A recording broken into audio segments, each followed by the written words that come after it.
Welcome to Sound Health on Lagos Television. I am Ola Sumbo Mudupe. Oftentimes, we hear people complain about being emotionally stressed, mentally stressed, or going through a mental meltdown. Today, we are looking at coping strategies, how to cope with brain stress, whether it is emotional stress, because the World Health Organization said brain stress can lead to other damaging side effects. Stay tuned, the conversation begins after this break.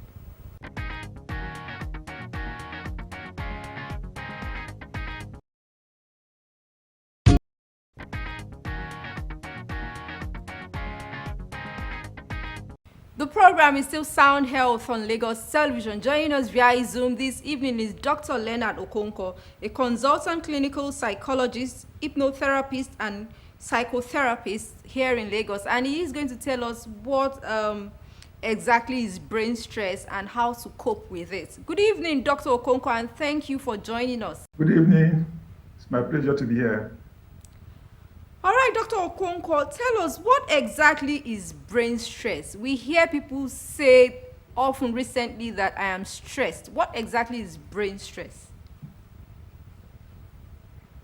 Well, the word stress is one word that is highly misunderstood and has so many meanings and different dimensions of looking at it.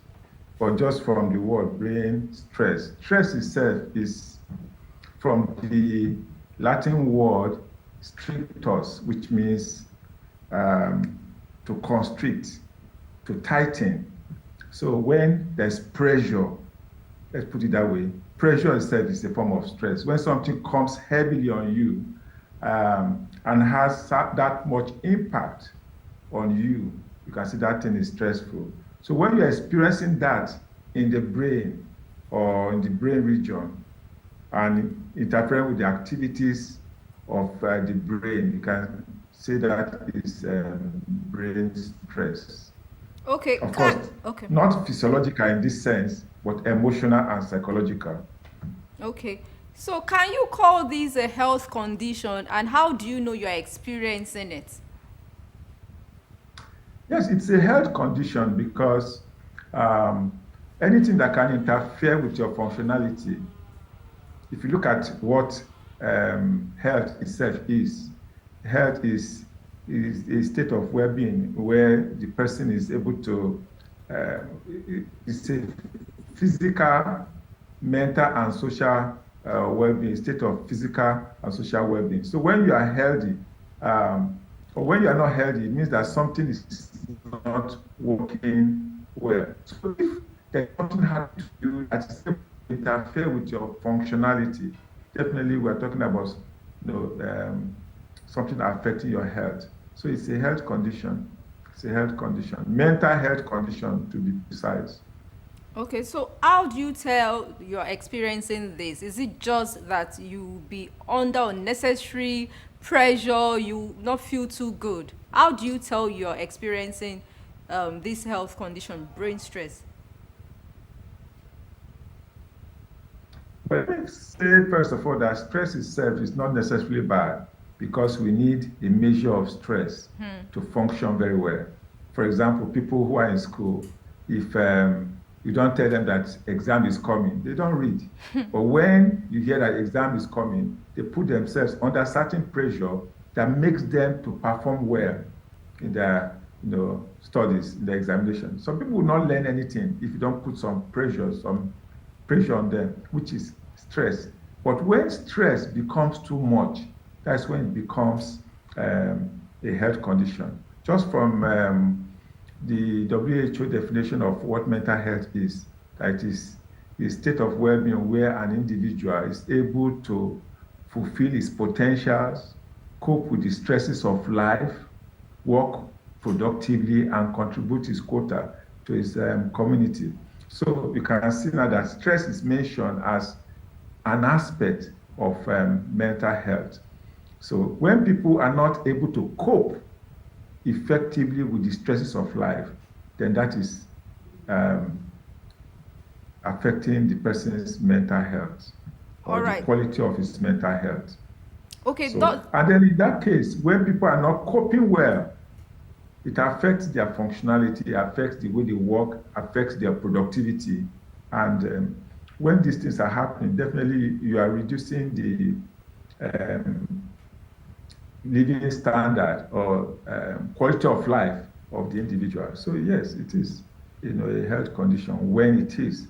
Now, how do you know when stress becomes too much? Of course, people are different, but one way to know that stress is too much is when you are able to define what is the average stress experienced by the average human being.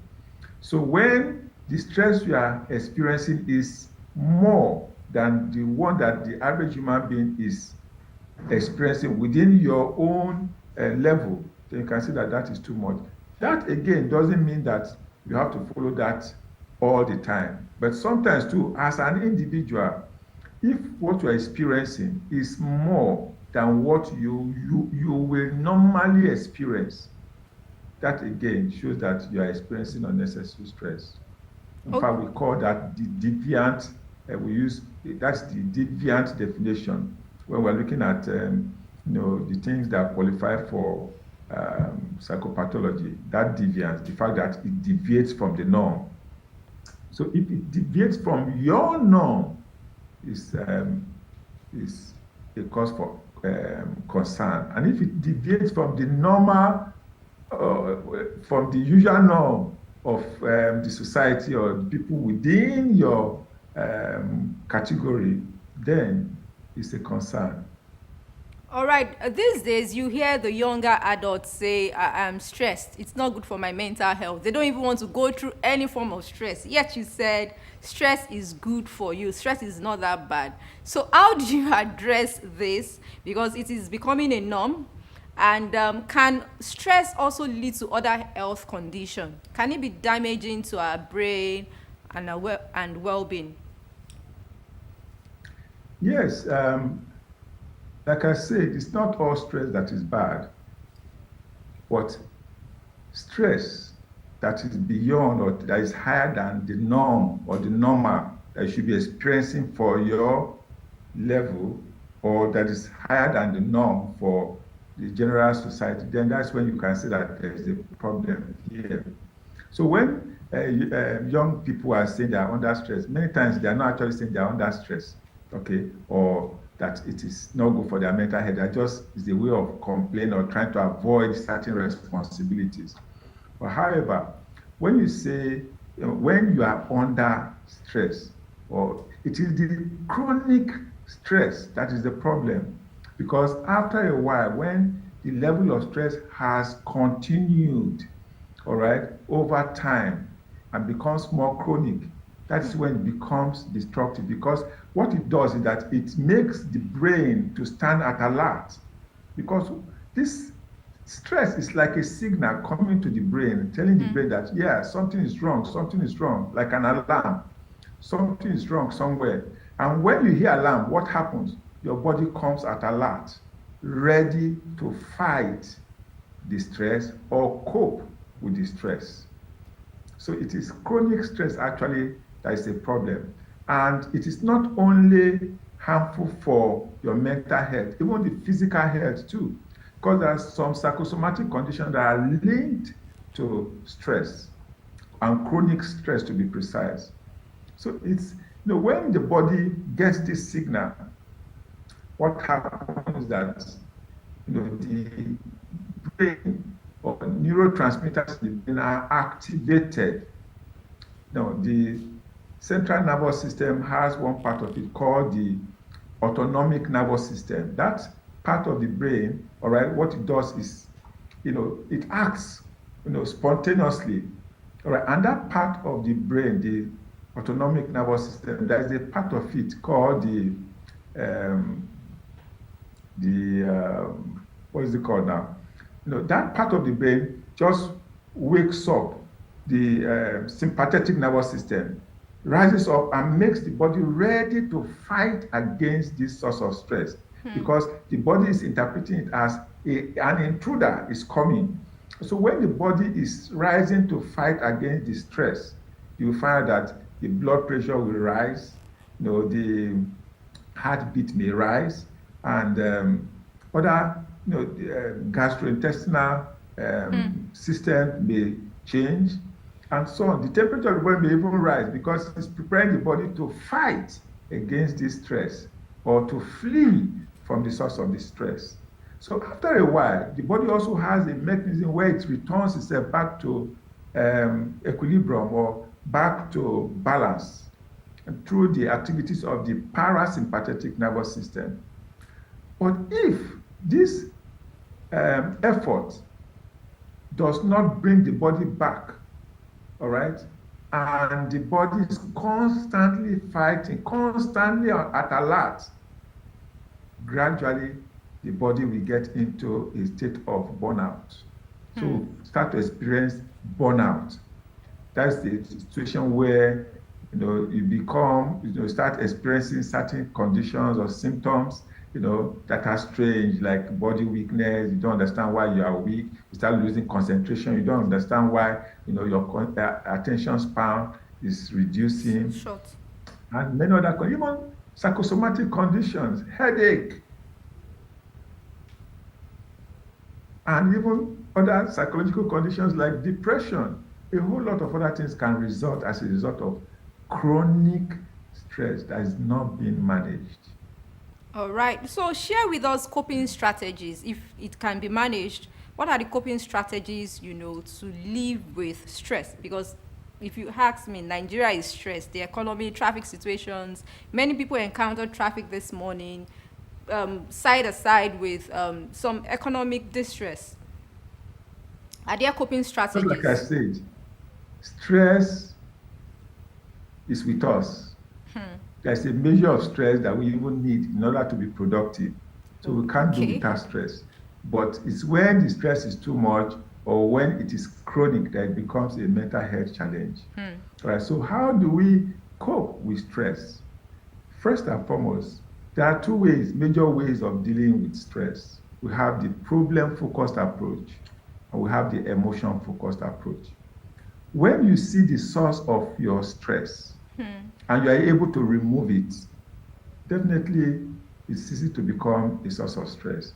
If you are stressed because you don't have money to pay for your rent, and then you get a call from America, and they say, young brother or young sister, I've not heard from you for a long time. I just decided to gift you with $2,000. And that is enough to pay your rent. Immediately, that stress will go. That is the problem-focused approach. When you're able to talk to people about the source of your stress, and that stress is removed. If you are studying for an exam and the exam is creating so much stress for you, and the next day you hear that actually there is an announcement that that exam is not going to hold, of course, then the level of stress will go down. That is the problem-focused approach. If, like you have in Lagos, where there's a lot of traffic everywhere, and Lagos is not the only place where we experience traffic. Even abroad, there's a lot of traffic here and there. So if you have a traffic situation and you're under stress because you need to get to another place, within a particular time frame, and you're able to call for a helicopter to come and pick you to your destination, that is problem-focused approach. That stress will go because you are taking care of the problem. But dealing with stress or removing the problem is not always feasible.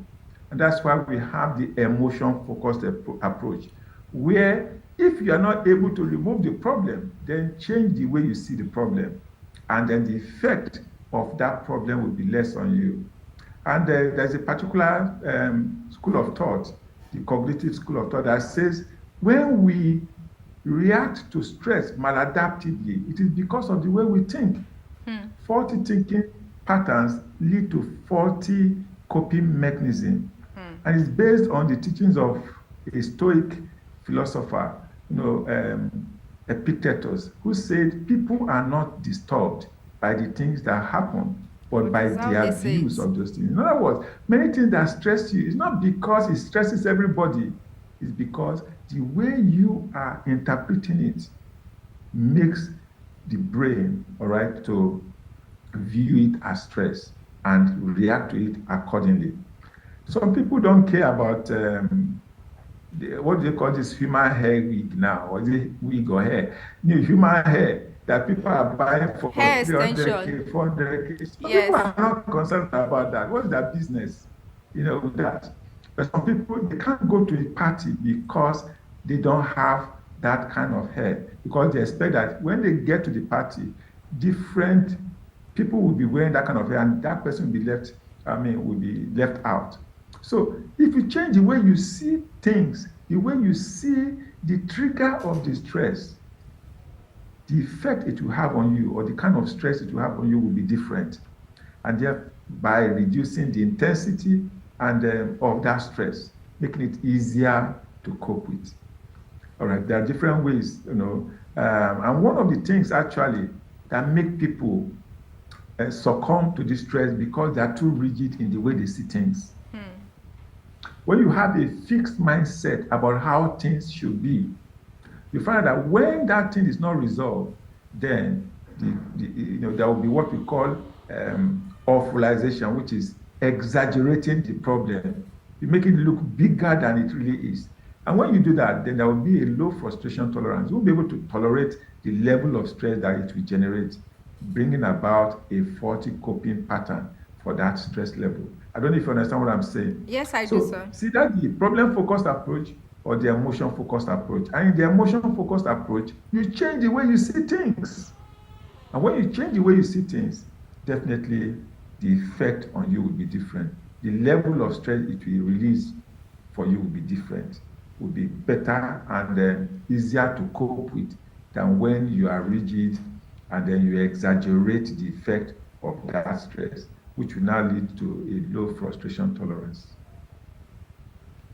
All right, thank you so much, Dr. Leonard Okonkwo. Thank you so much for letting us to know that faulty thinking pattern can actually lead to irrational behaviors, to over-exaggerated behaviors and actions. Thank you so much, Dr. Leonard Okonkwo. I have been speaking with Dr. Leonard Okonkwo on how to manage stress, especially brain stress. I hope you've been able to learn one or two things. Sound Health continues with trending health report from around the world. Please stay tuned.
The program is still Sound Health on Lagos Television. Remember, if you're feeling mentally, physically, or emotionally stressed, you need to seek medical help early enough. A faulty thinking pattern can lead to irrational behavior. Do not take that hasty decision. For comments and inquiries, or you have topics you'd like us to treat, please send SMS to 0035826603 or follow us on social media at Lagos Television #Sound Health. A sound health is a sound mind. Make healthy living your choice.